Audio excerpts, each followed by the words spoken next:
Hi, Dan here. Hope you're doing well. I wanted to explain a little bit about seventh chords today. They're used a lot in many different types of music, and I think a really good thing to do is to compare and contrast them and see how similar they are.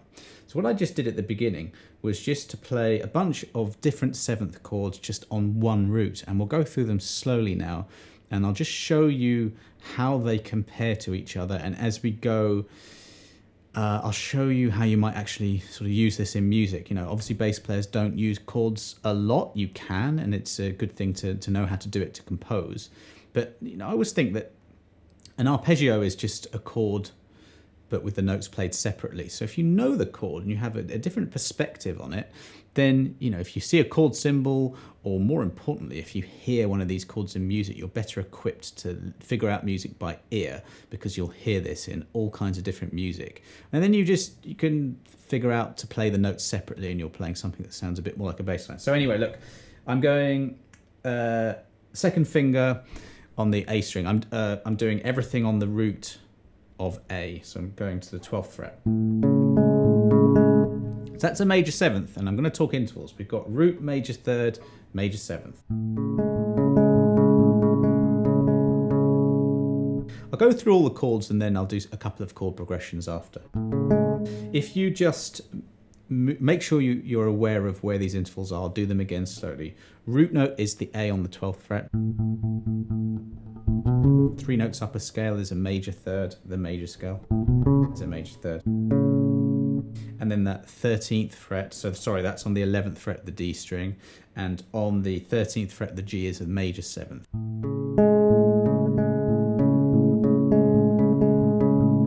Okay, move the third, where your first finger is, the major third, down to a minor third. It's quite a beautiful sound, that. That's a minor major 7 chord.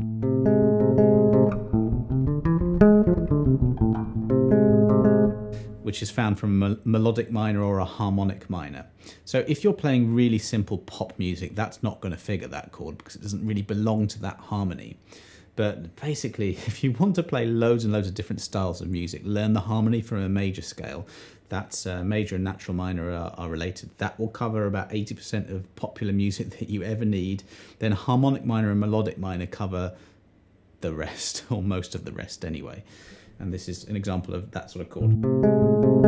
Bring that major seventh down a fret. Any major interval can be turned into a minor interval by just flattening it, going down 1 fret. We've got a bit more of a traditional sounding, that's a minor seventh.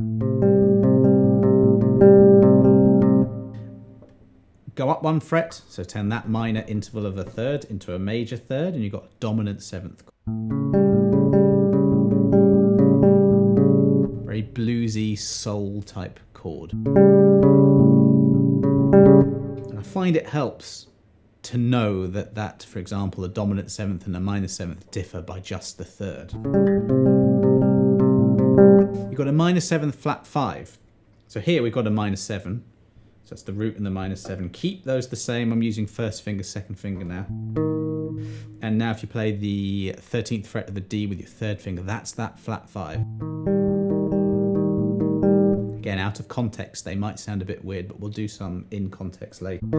So we got major 7, minor 7, minor 7, dominant 7th, minor 7 flat 5. Then that's just a root, a major third, and another major third on top of that. It's an augmented. No 7th in there yet. Again, this is sort of melodic minor, harmonic minor, harmony. Basically a major 7th chord, but stick in a sharp 5 or an augmented 5th. And you get that sound. You'll hear that a lot in jazz. As you would hear this one as well. And this is a diminished chord. I've got my third finger now on the A, 12th fret of the A string. First finger is a minor third. And this is a double flat 7.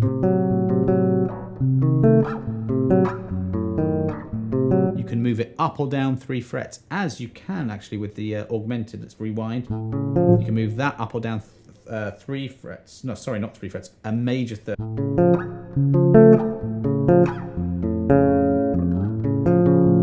That kind of sound.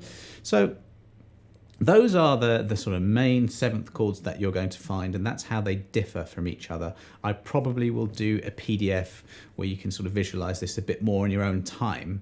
But as I said before, it doesn't really matter if you're not making music from this. So how would you? I'll just make a few things up as I go. So let's say, should we stick in the key of A? Maybe. Let's do A minor.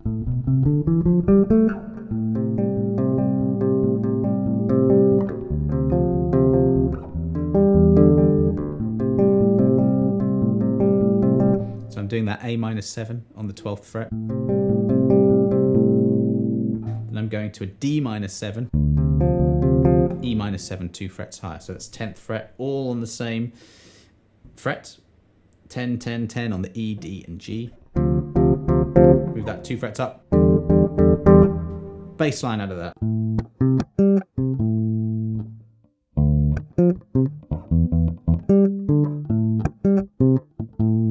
So again, not playing chords, just play the notes separately and it sounds a bit more like a bass line, and that's in the key of A minor, as I said. So and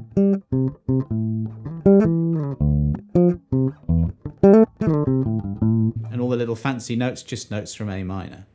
I know I'm hitting you with scales and things like that, but it sort of is as simple as that. If you know your harmony, if you know how to create chords, triads, arpeggios from that harmony, and yeah, it might take a bit of time to understand and learn that. I've got a few videos, I'll link to them.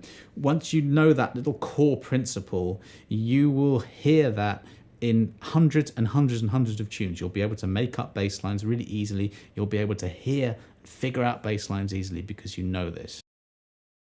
Okay, how about this?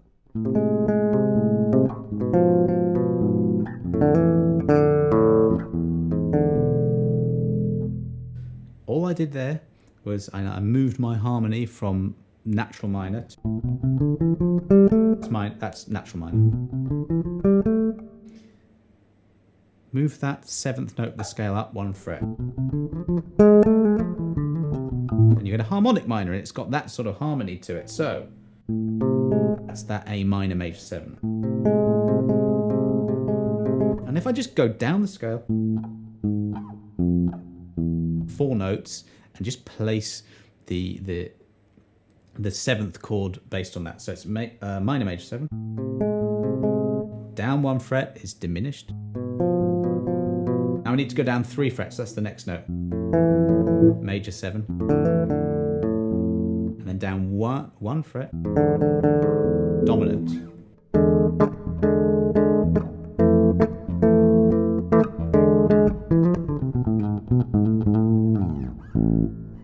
It sounds different, doesn't it? It's got that sort of flavor to it.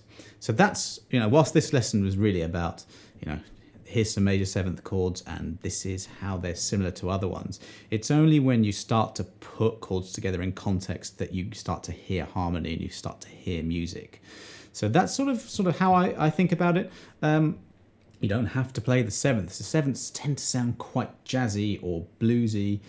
So you can change the voicings and make them simpler by taking those out. But I just wanted to do 7th chords today.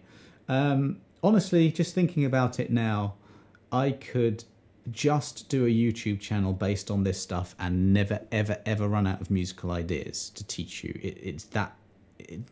There's that much information that is contained somewhere within what I was telling you. I tend to try and keep my videos, less than a day long anyway. So do subscribe if you want more lessons like this. I hope maybe you've got a couple of questions that spring from this, whether it's from the shapes or how do you do that harmonic minor thing. So if you do, just put a comment below, and I've been doing that a lot recently. It's just videos based on what people want, so let me know and I'll do that. I'm going to stop here because literally I could go on all day and I don't want to. I want to respect your time. So just give me a question and I'll expand on it a bit more. But make sure you subscribe because I'm doing at least 2 videos every week and I'm really trying to grow the channel, so that'd be amazing if you could do that. And other than that, thanks so much for watching. Have a brilliant day and I'll see you next time.